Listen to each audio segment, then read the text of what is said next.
Καλό καλοκαίρι και πάλι. Τι φτιάχνεις, Γιάννη? Πώς λέγεται κέρι.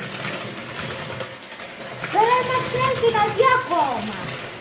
Τώρα πάμε να κατέβουμε το βούτυρο με τη ζάχαρη. Μάλιστα. Οπότε μετά πάμε διαδοχικά ένα-ένα τα βήματα, εντάξει? Ναι, όντως.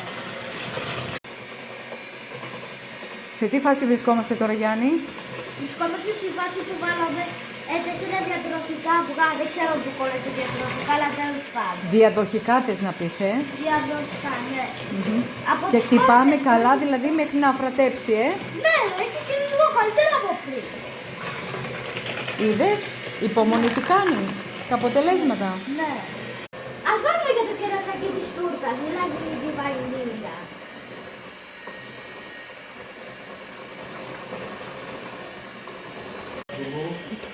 Τώρα ας ρίξουμε το γάλα. Πόσο γάλα βάζουμε? Ένα ποτήρι γάλα.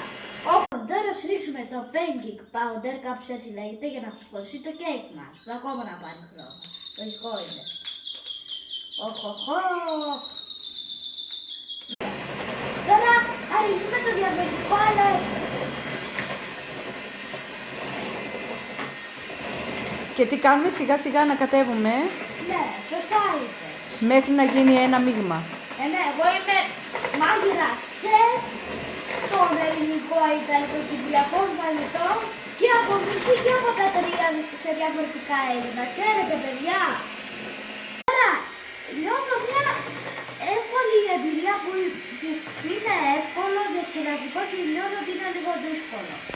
Τώρα, στο πάμε στο φούρνο και θα δείξω το αποτέλεσμα και το βάζουμε στους 180 βαθμούς για μια ώρα.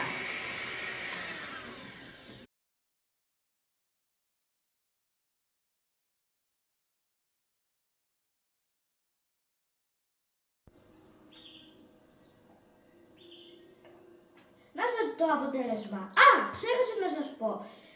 Πριν το ψήσουμε, βάλαμε το μισό φόρμα και το άλλο το ανακατέψαμε με χέμο και μετά και το άλλο μισό το βάλαμε φόρμα και μετά το βάλαμε στο φούρνο για μία ώρα. Και τώρα κάνουμε, δηλαδή χτυπάμε το γάλα με τη σαντιγί για τη σαντιγί. Και τώρα βάζουμε κερασάκια.